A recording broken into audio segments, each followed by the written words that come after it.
नमस्कार मित्रांनो, डॉक्टर निलेश शाह बोलतोय.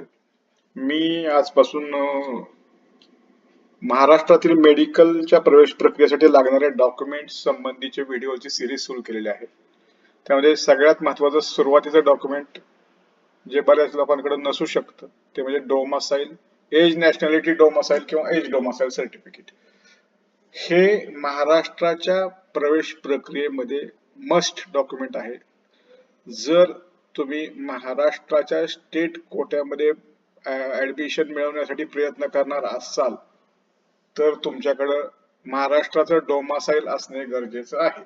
तर डोमासाईल दोन प्रकारचं डोमासाईल दिसतं. एक तर एज नॅशनॅलिटी डोमासाईल, इथं age certificate of age domicile आणि certificate of age nationality domicile दोन्ही सेम असतात. दोन्हीपैकी कोणतंही असलं तरी चालतं, त्यात काही मेजर अडचण नसते.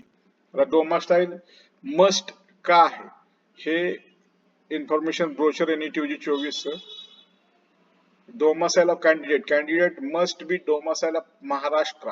हे काही लोकांना डोमासाईल नसलं तरी चालतं, त्याचे अनेक्षर वेगवेगळे असतात जे त्यावेळेस मी समजून सांगेल तुम्हाला. महाराष्ट्र स्टेट कोट्यामध्येच म्हणजेच 85% जागा गव्हर्नमेंट व प्रायव्हेट मेडिकल कॉलेजेस सर्व प्रकारची आयुर्वेदिक असो, MBBS असो, BDS असो, BAMS असो, BHMS असो, बाकीची इवन बाकीच्या कोर्सेस साठी सुद्धा आपल्याला डोमासाईल मस्ट आहे. सर्व प्रकारचे आरक्षण ज्या सीटला लागू असते महाराष्ट्राचे त्या कोट्यामध्ये ऍडमिशन मिळवण्यासाठी महाराष्ट्राचे डोमासाईल तुमच्याकडे असणे कंपल्सरी, नाहीतर तुम्ही त्या कोट्याला अप्लाय करू शकत नाही. आता डोमासाईल काढायचं कसं? डोमासाईल काढण्यासाठी लागणाऱ्या डॉक्युमेंटची यादी ही एका साईडला इंग्लिशमध्ये एका साईडला मराठीमध्ये, कारण मला बऱ्याच लोकांचा मेसेज असा असतो की मराठीमध्ये शक्यतो व्हिडिओ बनवा आणि मराठीमध्ये समजून सांगा. यादी आहे. एक गोष्ट प्रूफ ऑफ आयडेंटिटी, दुसरी गोष्ट प्रूफ ऑफ ऍड्रेस, तिसरी गोष्ट अदर डॉक्युमेंट्स आणि हे मायनर असलं तर, आणि रेसिडेंट प्रूफ. ह्या चार गोष्टी. पाचवी गोष्ट सेल्फ डिक्लेरेशन. ह्या पाच गोष्टी वरच्या चार पैकी कोणतीही एक गोष्ट लागते, त्यांनी लिस्ट दिलेली त्यापैकी. ह्या सर्व गोष्टी कंपल्सरी तुम्हाला डॉक्युमेंट काढण्यासाठी. तुम्ही कुठे अप्लाय करणार? आपले सरकारी सेवा मध्ये तुम्ही अप्लाय करून हे डॉक्युमेंट नियमाने 15 दिवसाच्या आत मिळू शकते. आता बघा, तुम्हाला प्रूफ ऑफ आयडेंटिटी म्हणून कोणती कोणती गोष्ट लागू शकते, कोणती चालू शकते? खालीलपैकी एक: PAN card, passport, RSBY card, Aadhaar card, मतदार ओळखपत्र, मनरेगा नोकरी कार्ड, वाहन चालवण्याचा परवाना, फोटो, स्वाक्षरी आणि सरकारी अर्धसंस्था सरकारी केलेले ओळखपत्र. नंतर ऍड्रेस साठी तुमचा ऍड्रेस, तुमच्या गावचा ऍड्रेस म्हणजे पासपोर्ट आहे, पाणी पुरवठा बिल आहे, रेशन कार्ड आहे, आधार कार्ड आहे, मतदार ओळखपत्र, टेलिफोन बिल, सगळ्या बेसिक गोष्टी त्या. तुमचं लाईट बिल आहे, मालमत्ता कर पावती, 7/12/8 ह्यापैकी कोणतंही एक. इतर कागदपत्रे हे वरचीच आहेत. इतर कागदपत्रे तुमचा रहिवासी पुरावा. हा रहिवासी पुरावा आपल्याला रहिवासी पुरावा ऍडमिशनला चालत नाही, आपल्याला डोमासाईल लागतं.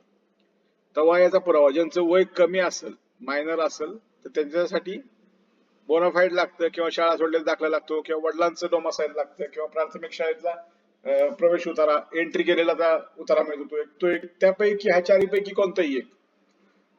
Resident proof. रेसिडेंट प्रूफ म्हणजे तलाठी यांनी दिलेल्या निवासाचा पुरावा, म्हणजे तलाठी आपल्याला रहिवासी दाखला देतो, तो रहिवासी दाखला किंवा ग्रामसेवकाचा दाखला किंवा बिल कोण घेत असेल ग्रामपंचायत त्याचा दिलेला दाखला.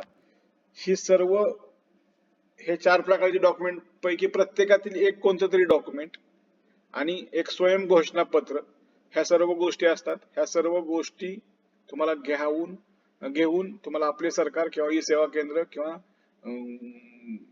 तुमच्या तहसीलमध्ये, सेतूमध्ये जाऊन देखील तुम्हाला हे डॉक्युमेंट काढता येत असतं.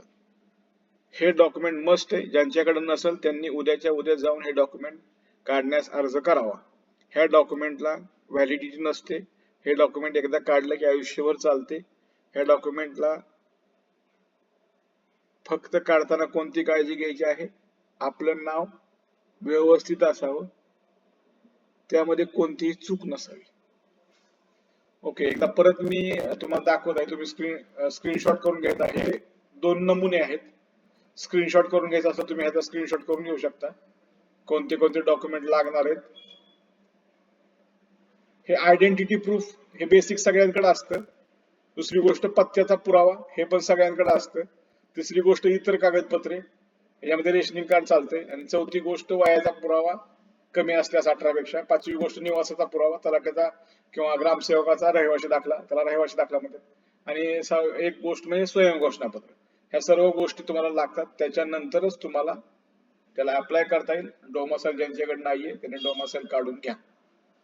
Okay, thank you. जर माझा व्हिडिओ आवडत असेल तर माझा चॅनल सबस्क्राईब करा, शेअर करा. माझे व्हिडिओ सर्व स्क्रीनशॉट सहित असतात, त्यामुळे तुम्ही स्क्रीनशॉट वरून बरीचशी माहिती कलेक्ट करून सेव्ह करून ठेवू शकता.